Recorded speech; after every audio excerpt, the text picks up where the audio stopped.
What is going on, guys? Rodney here with Crypto Bros. Happy Memorial Day weekend. Today we are talking about Enigma. I'm going to shoot to do this in the next 10 to 12 minutes. Shorter videos is not my strength, but we are going to dive right in. But before we do that, just want to say thank you to everyone who has been subscribing, liking, and leaving comments. Truly humbled by you guys. Very appreciative. If you haven't subscribed yet, all you have to do is come over here, hit the subscribe button. Seriously appreciate it. Let's talk about Enigma. So, first thing we're going to note here is current market cap is $315 billion. Obviously, we've seen this pullback leading into Memorial Day weekend, and Enigma is currently trading at $1.83 and ranked 97th on CoinMarketCap. Their actual market cap is $137 million and a 24-hour trade volume of essentially $5 million. I think it's important to note that it is down from the all-time high, which is over $8, so that makes this an easy 4x back to the all-time high if we catch that kind of late season bull run like we saw in 2017. Moving on, I think a lot of people will see this as a positive. Total supply is 150 million, and in comparison to some of these newer projects that are coming out, this is very low. Total circulating supply on that is essentially 75 million. So it definitely has that supply and demand thing working against it, the scarcity aspect there. Moving on to big events coming up. Their testnet launch is scheduled for the end of Q2. Considering we are at the end of May, we only have 30-ish days left, and this is scheduled for June 30th, 2018. We'll take a look at the roadmap here towards the end of the video. But in terms of breaking down what Enigma actually is, it says we are making decentralization work. Enigma is a blockchain-based protocol that uses groundbreaking privacy technologies to enable scalable end-to-end decentralized applications.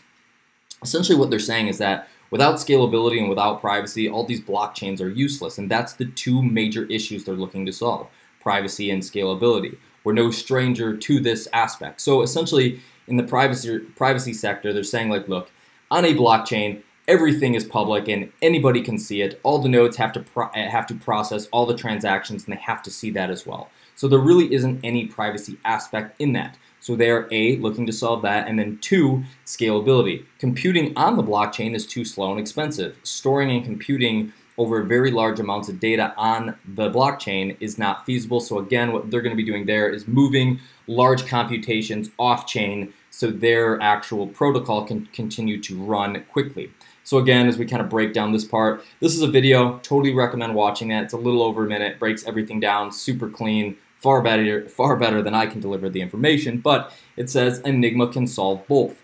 One thing to note here, Enigma is from 2015, so this isn't fresh out of ICO. They got a lot of things going for them, a lot of research back. When we dive into the team, you will see that most of these guys are MIT based, and that's huge. So again, it says, with Enigma, smart contracts become secret contracts, and this is how they're basically keeping that privacy aspect. All the data, when it's processed through the nodes, will be encrypted. Not only that, nodes are only catching fractions of this data, so nothing can truly be put together. But it says, smart contracts become secret contracts, where input data is kept hidden from nodes in Enigma network that execute code. Without this functionality to protect sensitive data, blockchains and smart contracts are either useless or not truly decentralized. Enigma is the missing piece to a decentralized future, and we'll see that that piece pop up quite a bit here. And we're going to look at this decentralizing privacy paper that they have out. There's a couple of really great points in there. As we kind of break down, Enigma is their protocol layer that allows for decentralized computation of sensitive data. This can work with both public and private blockchains. So again, protocol layer.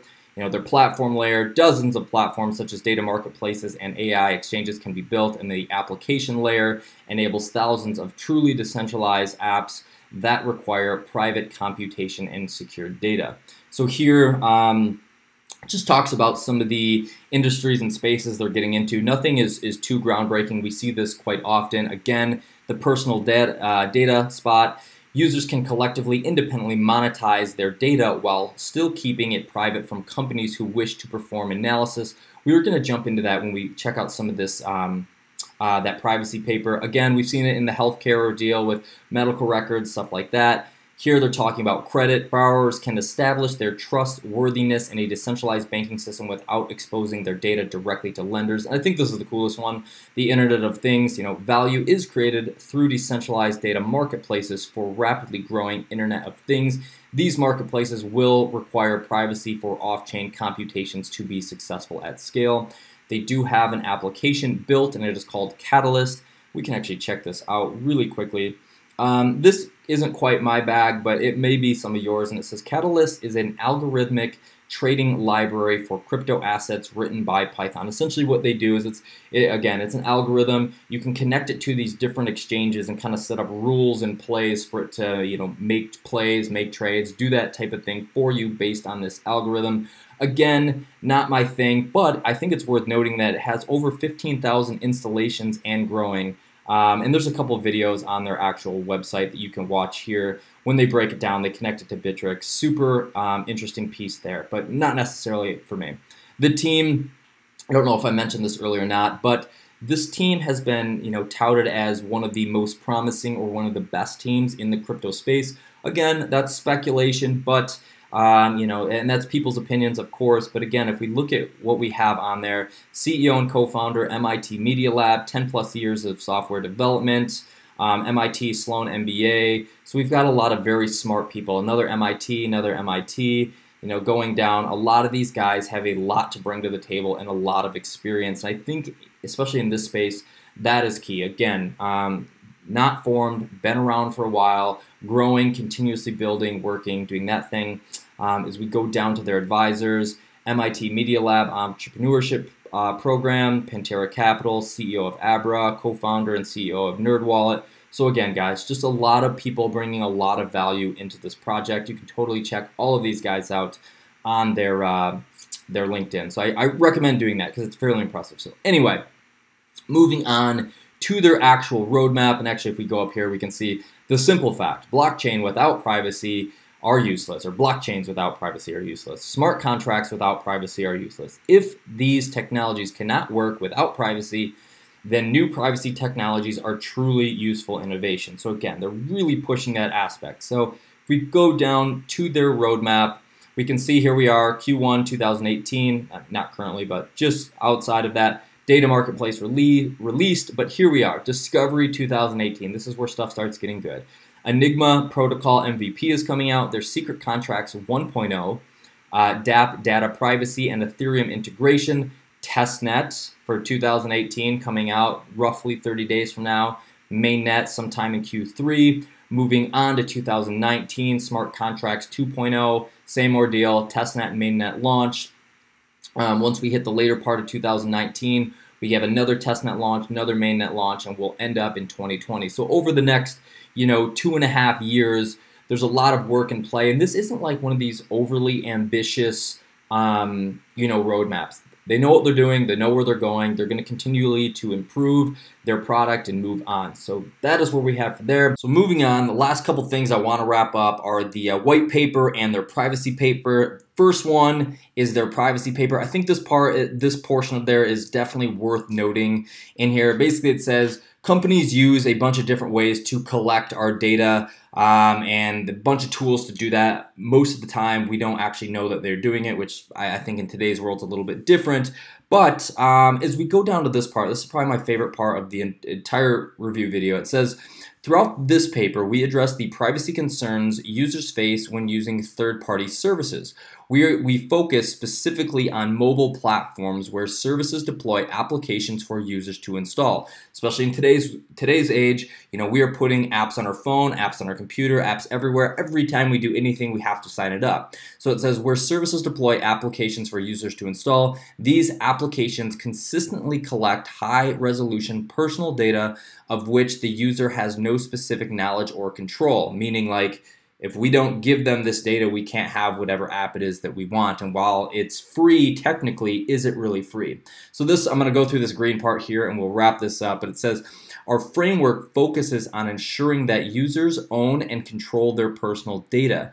As such, the system recognizes the users as owners of the data and the services as guests with delegated permissions. Super interesting.